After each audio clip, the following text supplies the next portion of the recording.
chose X ou telle chose Y. Comment le ministre peut venir recruter les jeunes pour faire face à nous? Donc, de la même façon qu'au Cameroun, ils opposent les Camerounais entre les Camerounais, ils veulent ramener le tribalisme là et les affronts là ici en diaspora. Donc, on partait comme ça pour dire au ministre que ton plan machiavélique, nous les avons. Ce que vous avez oublié de mentionner dans votre programme d'aujourd'hui, nous les avons. Au milieu de vous, il y a des gens qui nous renseignent. Donc, quand nous sommes arrivés, on était surpris de voir ces jeunes-là qui voulaient nous attaquer.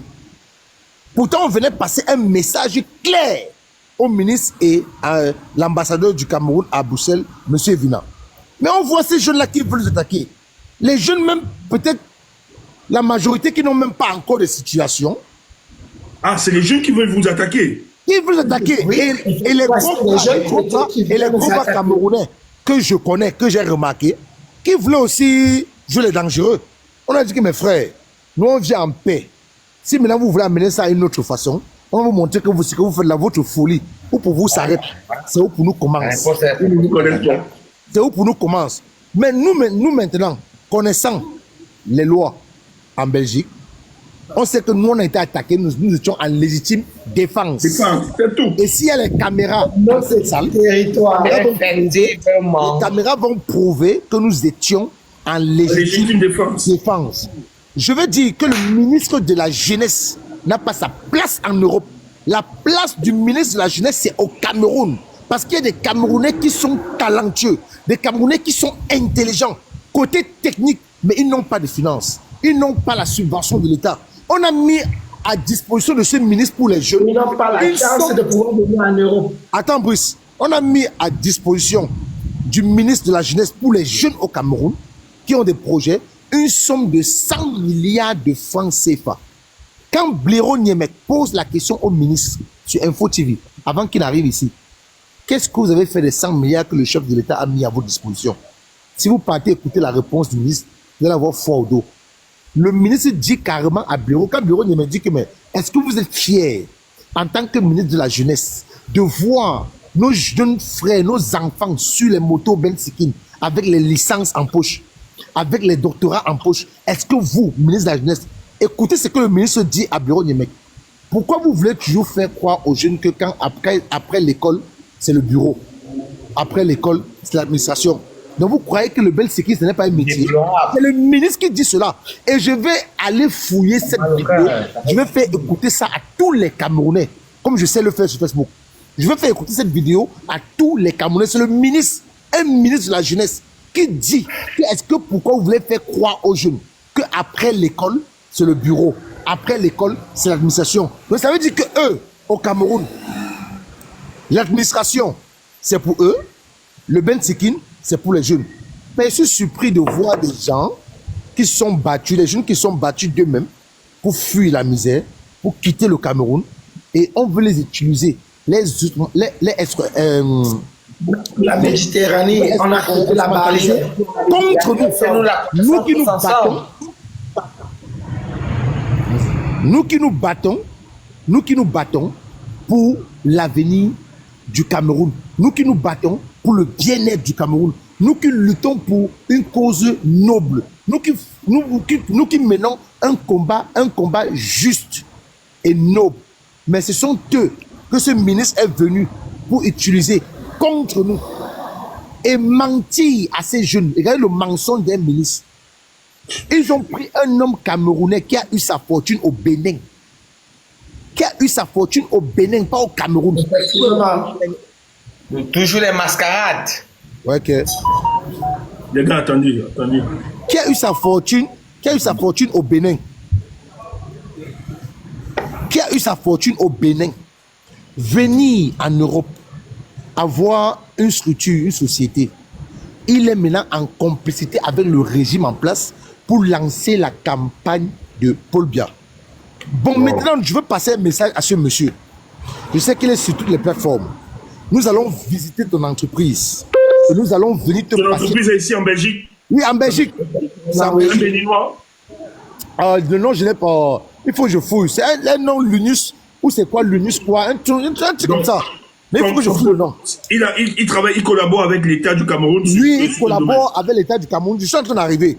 Okay. Il vient mentir aux jeunes que désormais, vous qui avez les problèmes de prise en charge, de caution, l'État du Cameroun, cette année, va mettre à votre disposition les moyens pour que moi, qui va être le relais, qui va être l'intermédiaire, c'est moi qui va me charger maintenant de payer la caution et la prise en charge de tout étudiant camerounais qui va arriver en Belgique pour étudier. Écoutez écoutez le mensonge. Écoutez, tout ça pour utiliser ces jeunes afin que ces jeunes puissent voter pour bien en octobre 2025. Et on avait un dernier message à passer à Evina et à tous ces jeunes dans la salle. On devait leur dire que le même moyen qu'on vous a imposé pour vous imposer électoral en utilisant les cartes de résidence qui n'est pas inscrit dans la loi électorale. Sachez donc, on avait le message écrit, hein, j'ai bien écrit. Sachez donc que le jour des élections ici en Belgique, vous allez représenter ces mêmes cartes de résidence. La même chose. Effectivement. Voilà le dernier message qu'on allait passer. Mais on a été surpris que c'est nos frères camerounais, les jeunes en plus, étudiants, qui veulent nous choquer, qui veulent aller en affront avec nous, qui veulent nous rivaliser. On a dit, mon frère, j'ai d'abord dit à un à côté de moi, disparaît. Disparaît à côté de moi là. Moi, je dis disparaît. S'il ne disparaissait pas, Stéphane, j'allais faire quelque chose que j'allais regretter. Il a exécuté, il a disparu à mes yeux.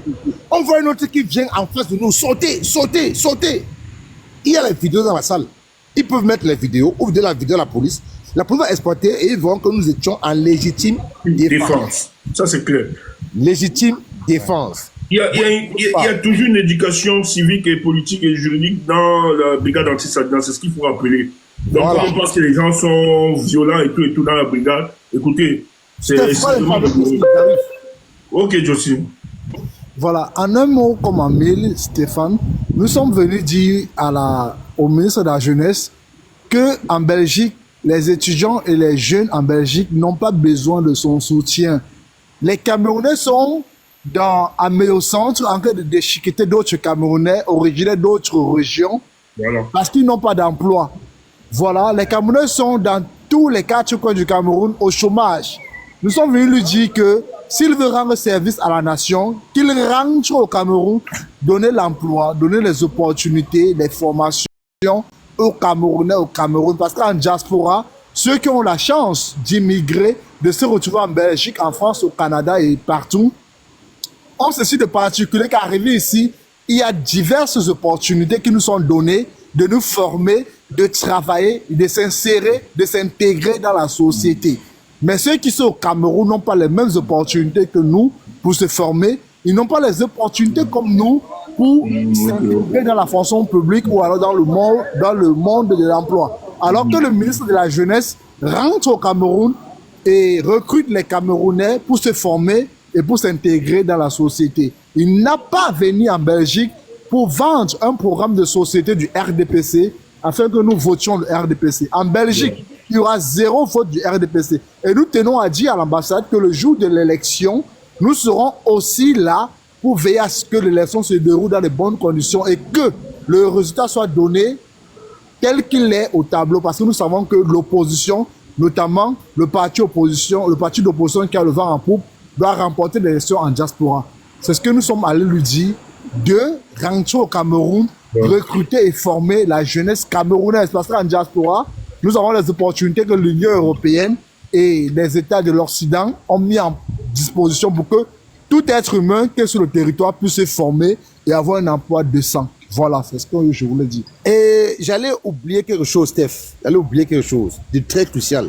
Est-ce que vous savez qu'il y avait des chèques déjà préparés, des chèques prévus, des chèques préparés pour remettre à ces étudiants-là dans les enveloppes, hein?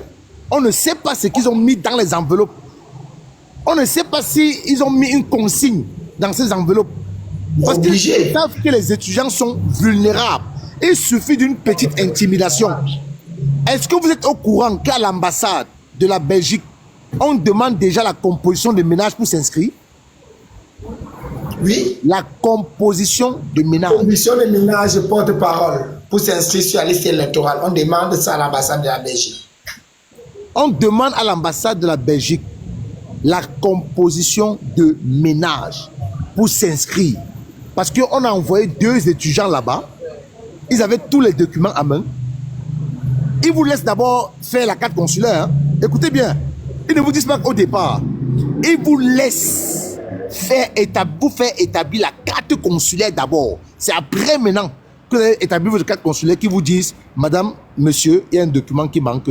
Il vous faut la composition de ménage. Ce n'est pas inscrit dans la loi électorale. On demande d'abord la carte de résident qui n'est pas inscrite dans la carte électorale. Et après, par la suite, on demande la composition de ménage. Dans le code électoral. Hein? Oui, qui n'est pas inscrit dans le code électoral. Qui n'est pas inscrit dans le code électoral. Ouais. Qui n'est pas inscrit. On a donc dit que tous ceux-là qui se sont inscrits avec ces cartes de résidents, parce qu'on devait passer ce message aujourd'hui, ils seront obligés, parce que le nombre qu'on aura, Stéphane, je peux te rassurer, Ben ouais, confiance. que le nombre qu'on aura en octobre 2025, dans toutes les représentations diplomatiques de la diaspora, ils ne vont pas croire. Peut-être, sinon, s'ils ne respectent pas ce processus, il n'y aura pas élection en octobre 2025 en diaspora. Ouais. Donc, tous ceux, parce que nous sommes au courant, nous avons des informations qu'il y a des Belges, des Camerounais de nationalité belge. Je dis bien Camerounais. Pourtant, la loi dit que c'est que la femme qui a épousé un Belge qui ne perd pas sa nationalité. Donc, toi qui es femme, qui a eu ta nationalité par le mariage, tu gardes ta nationalité camerounaise. C'est-à-dire que tu peux t'inscrire et voter. Mais est-ce que vous savez qu'il y a des Camerounais d'origine, mais de nationalité belge, qui se sont fait inscrire sur la liste électorale à l'ambassade du Cameroun en Belgique, à Bruxelles plus précisément. Et ce jour, ils vont nous montrer, parce que VP de Londres, il est belge. VP de Londres est belge. On a établi une carte d'électeur. Voilà. VP de Londres, il est belge. Oui.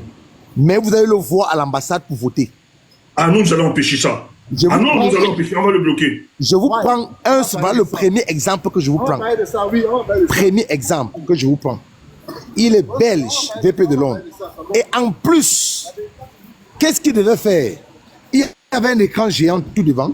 Il devait projeter, il devait dédicacer aussi le livre qui parle de Paul Biya. Et projeter Dans la campagne de Paul Biya. ils sont venus, ils ont maquillé cette campagne électorale de M. Biya avec l'histoire de sponsoriser les projets. Mais ce ministre, je me demande même s'il a fait l'Occident, parce que tous ses collègues ministres, tous ses confrères ministres là, ils ont fait l'Occident.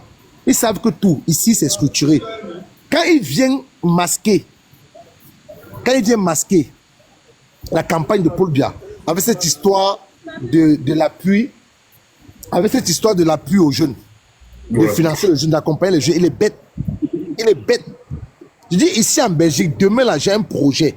Moi, demain, j'ai un projet d'ouvrir un restaurant, un snack, où on vend les kebabs, tout ça là. Je connais où je vais aller frapper. Je n'ai pas 1 centime, hein. Je n'ai pas 5 francs. Hein. Je connais où je vais aller frapper. On m'envoie un expert. On m'envoie l'expert. L'expert va venir voir si le coin que j'ai pris, si à gauche, à droite, à 100 mètres, à 200 mètres, s'il n'y a pas un autre restaurant, s'il n'y a pas une autre boulangerie, pour m'autoriser à ouvrir le restaurant là. Et maintenant, c'est l'expert maintenant qui fait son rapport et on met l'argent à ma disposition comme un prêt. On me dit, tu vas rembourser ça peut-être sur 5, sur 20 ans, sur 10 ans, un truc comme ça là. Comme ici, un peu comme on fait les prêts hypothécaires pour acheter une maison. C'est facile ici en Europe. Dès que tu as un CDI et que tu as un peu de côté, tu peux t'acheter une maison. Mais ce qui est compliqué en Afrique, nous avons des jeunes qui innovent, des jeunes qui créent au Cameroun, des jeunes qui sont pétris de talent. Je dis bien pétris de talent. Mais pourquoi le ministre de la Jeunesse, les 100 milliards qu'on lui a remis là, il laisse le Cameroun, ce jeune qui a commencé à fabriquer les couvreuses, il n'a aucune subvention. Aucune subvention. Voilà Zébazé qui fabrique les petites voitures de commerce, que quelqu'un peut se déplacer avec en faisant son commerce des omelettes. Il n'est pas subventionné. Il y a plusieurs projets de jeunes au Cameroun qui ne sont pas subventionnés. Pourquoi ils laissent le Cameroun avec les 100 milliards que le gouvernement a mis à sa disposition pour les jeunes? Il laisse le Cameroun pour dire qu'il va venir financer. Parce que quoi? Le taux d'inscription à l'ambassade du Cameroun en Belgique, c'est les étudiants qui sont en tête de liste. Vous comprenez maintenant? C'est les étudiants qui sont en tête de liste. Le taux d'inscription, c'est les étudiants. Donc, ils ont vu ça. Ils sont venus maintenant pour vouloir corrompre. Ils sont venus pour corrompre ces étudiants-là. Pour pouvoir, donc, pour faire croire à ces étudiants que tout ce qu'ils vont avoir cette année, c'est le Paul Biya qui mettra cet argent à leur disposition. Donc voilà un peu, Steph, le résumé de ce boycott. Donc vous avez, dans les amis, merci. Vas-y. Oui, tu vas ajouter. Ouais. Tu vas ajouter quelque chose? Non, ça va. Je voulais rappeler que c'était aussi une occasion pour le ministre de la Jeunesse et l'ambassade du Cameroun de faire la promotion du livre de Paul Biya, du livre qui parle des bienfaits, entre guillemets, de ce que le pourrait faire pour le Cameroun. C'était une occasion pour faire un meeting, une propagande du régime en place. Et nous avons déjoué ce programme-là, nous avons dévié cela, afin que qu'il ne fasse pas la propagande de Paul Biya au Cameroun. Voilà, nous nous réjouissons du fait qu'il n'y a aucun meeting qui se soit passé dans la salle en question, parce que donc rien n'avait commencé. Il devait se servir des donc vous êtes arrivé à l'heure où ça devait être... en fait, les choses devaient débuter. Il devait faire la promotion du livre sur Paul Biya et du film qui a été réalisé par Kati Meba sur son oncle Paul Biya, les bienfaits entre guillemets de Paul Biya au Cameroun. Nous avons déjà cela et nous nous réjouissons du fait que tous ces programmes, tous ces plans ont été votés en touche. Voilà. Merci. Ok, Steph, donc c'est un peu tout. Les gars, merci beaucoup, les gars du terrain. C'est la brigade anti-Sardina et c'est très important de repréciser. Voyez-vous, le ministre de la Jeunesse, écoutez bien, le ministre de la Jeunesse qui déjà ne s'occupe pas des jeunes au pays, et je tiens à vous rappeler que dans son ministère, il a chassé un jeune qui critiquait le discours du président de la République parce qu'ils ont la réalité de ce ministère. Et lui décide de venir, alors qu'il y a des jeunes désœuvrés au Cameroun, il décide de venir en Belgique rencontrer des jeunes dans le but d'encourager des micro-projets de ces jeunes-là. Mais or, l'information, il savait que derrière cette campagne, il était caché un projet de vulgariser le Paul Biya. C'était la campagne électorale qu'on organisait dans le but de dire à ces jeunes de se mobiliser à voter Paul Biya et d'être aussi l'interface, en fait, le groupe qui va bloquer les actions des Camerounais et pris de justice ici en diaspora. Donc, nos amis et camarades de lutte ont décidé d'empêcher que ce soit ce programme puisse s'effectuer dans la capitale de Bruxelles, dont ils sont venus de partout, un peu partout. Vraiment, on vous félicite. Merci pour votre combat. Les autres diront que c'est autre chose. Mais vous êtes allés à cette cérémonie dans le but de dialoguer avec le ministre et poser vos revendications. Que la jeunesse ici à Bruxelles n'arrive pas à s'inscrire. Que la jeunesse n'arrive pas à s'inscrire. Et les tracasseries au niveau de l'ambassade, etc. Mais face à ça, vous aviez reçu une violence qui vous est opposée et dans une légitime défense, qui est un droit naturel, bien sûr, vous vous êtes défendu comme il fallait et on est arrivé à ça. Merci les gars, merci les amis. Le Cameroun vous sera éternellement reconnaissant. Les autres vous accuseront de violents, de maquisards, mais sachez que vous vous inscrivez dans l'histoire de la libération de notre nation. Merci. Les autres veulent peut-être ajouter, vous avez Landry, mais Landry fait partie des pères de la base. On avait fondé au départ, lui il était en France, il va ajouter quelque chose. Il est aux États-Unis. Mon frère, les gars, maximum, moi c'est Landry, maximum de force. On fait partie des anciens qui étions là à la création de la base, à l'initiative au début. C'est vrai que j'ai bougé, je ne suis plus sur le continent européen, je suis un peu plus loin maintenant, mais on reste de tout cœur dans ce combat-là. Parce que, voilà, on reste en esprit. En fait, moi, franchement, il faut que les gens comprennent, parce qu'à un moment donné, les gens ont tenu un discours du genre, oui, venez faire ça ici, la diaspora n'est rien. Non, la diaspora est une force de pression politique qui a son rôle à jouer dans le processus de désenclavement et d'enlèvement des chaînes d'un peuple qui souffre depuis des années. Et il ne faut qu'à aucun instant, vous n'ayez un doute sur le bien fondé de votre combat.